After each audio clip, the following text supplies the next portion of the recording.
Hello everybody, I am back. Today's video is for anybody who is curious about the military life.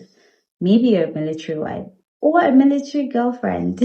And I'm here with the culture shocks I got after getting married. My name is Anne Makama Okoro. I am the Niger soldier's wife. My husband is an officer with the Nigerian Air Force. I am an officer's wife. I am an officer's wife. Let's just get right into it.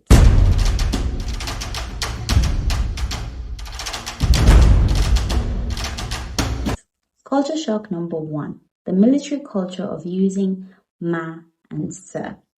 So, I remember on one occasion I had met one of my husband's superiors who was an Air Vice Marshal. And he greeted me, "Good afternoon, ma. I hope you're doing well," and things like that. I'll repeat again, I'm a northern girl. We don't refer to people that are older than us by their first names, generally speaking. And you don't also hear an older person referring to a younger person with those terms of deference.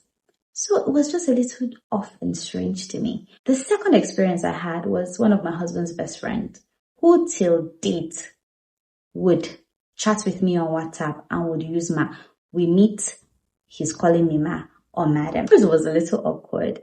During one of our chats, I was like, which one is my again? Or, just trying to break the ice and just, get him to settle down. I did not know that nothing in heaven and hell is going to make him call me by my first name.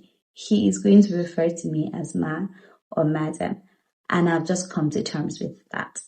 And that has also made me very conscious of the environment that I'm in. So I also refer to other people as ma or sa. In fact, I don't mind and I don't care if I know whether you're personal or not, because I don't want to be unfortunate one day that I'll go and refer to an EVM, an admiral, or a general and just say, good afternoon. Or he will say, good afternoon, ma. I'll just say, thank you. Thank you, what? I know there's a group of people that feel like, they should refer to people by their first name. What's there? My sister, my brother. If you shall happen to be on a military base, please refer to everybody, depending if they're female, ma. If they're male, sir. When in Rome, be like the Romans, please. So, now that takes us to culture shock number 2. Every personnel is referred to or is called by their surname. So let me paint a picture for you.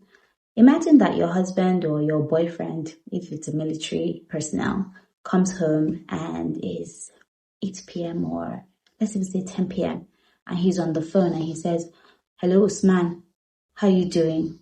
Oh, okay. You need to print that document for me. Meet me at headquarters right now." And you know women, how our antennas are very sharp. You can hear that Usman is sounding like a woman because you're hearing the voice. "Hello, sir. Yes, sir. Okay, sir. I'll meet you there, sir." But then why is he calling her Usman? My dear, if you're having insecurities, get it. And I remember there was a time I had to ask my husband. He was talking to somebody and stuff, blah, blah, blah. And he obviously was referring to the lady using a male name. And I was like, who is that? And blah, blah. He was like, so and so person, what. He then proceeded to call her first name. And then I had to learn that this is just the culture of these people. There is nothing. He's just doing his job. Don't even give him stress. Or give her stress, depending if you're a military husband. Because I remember I saw a video of one guy that did, I'm a military husband, this one, that one. Don't give them stress, please. Culture shock number 3. Time frame and emotional distress of frequent postings. Yes, emotional distress. I was aware of it, that, we would move around a lot and all of that. But the experience of it was just so different. Let's even imagine that my husband was posted to the South. And then in 3 months, he's posted to somewhere in the Northwest. And literally, we have to pack up and go. And I remember there were some of my military wives that were asking me, do you follow your husband everywhere he goes? And I said, yeah. So, and I remember someone like, you like man too much. In fact, I'm going to come to that. I'm going to have a full video dedicated to banter between military wives and how to navigate relationships when it comes to that. But I digress. And I said, are you always traveling with your husband? And I was actually okay with it, you know, the packing and unpacking. My dear, nobody prepared me for how frequent and even uncertain it can be. Because there are times when we've been in places for 2 years and nothing has happened, right? Or about a year and nothing has happened. And then within a short period of time, in like a month or two of being in a new place, you could be posted to another place. I don't think anything would have prepared me for that. Just the awareness of it wasn't enough. Like I mentioned in my last video, if you haven't watched it, please go and watch. And as we're here, you might as well subscribe, like, and share this video with your friends and family. You don't have to watch it till the end. I'll wait.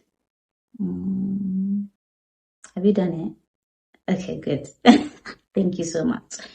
I mentioned that I met my husband in Greece because he was sent there to train.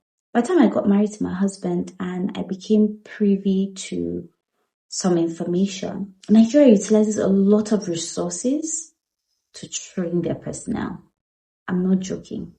There's a lot of planning, a lot of liaison with other world countries that goes into it. And it just leaves me in awe and respect every single time.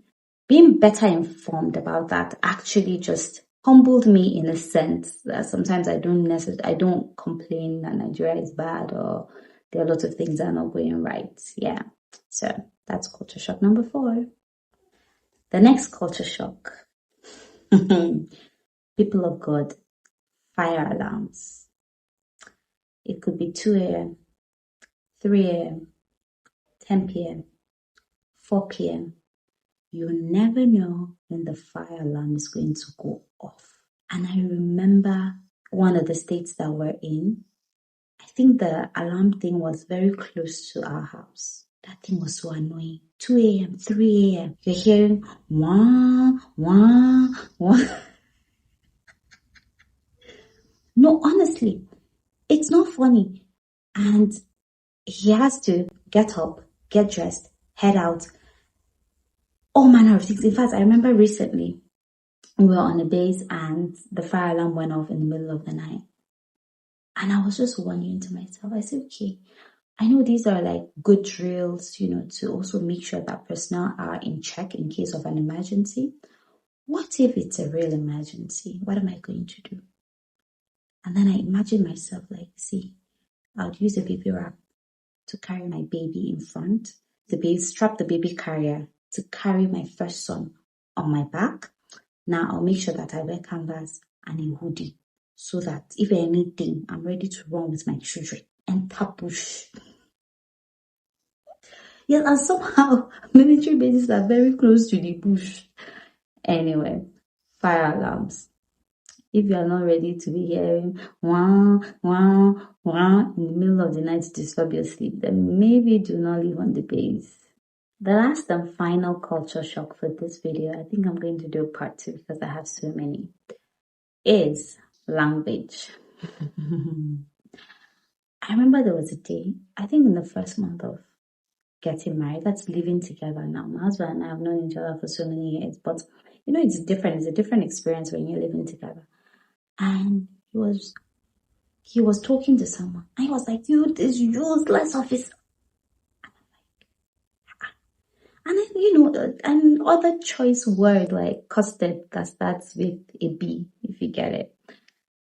And I remember one day, I was like, but I'm really worried if this man would make heaven, because how can you refer to God's creation as useless? I called my husband and I said, oh, babe, I want to talk to you about something. Like, how can you just be calling people useless? God's creation, no, these are people that God created. You can imagine how ridiculous, that's if you're a person, you can imagine how ridiculous I sounded in my husband's ear.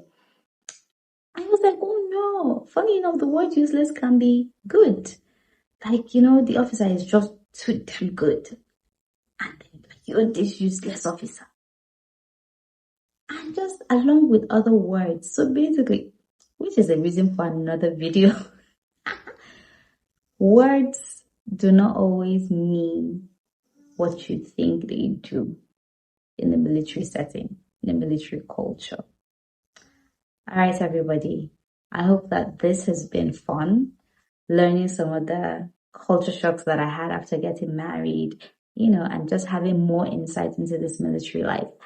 I love doing these videos. I'm getting used to talking to the camera, and in my head, I'm like, oh, I'm talking to people and stuff like that, and connecting with you. Please talk to me in the comment section. Have you experienced this before? Are you a military wife?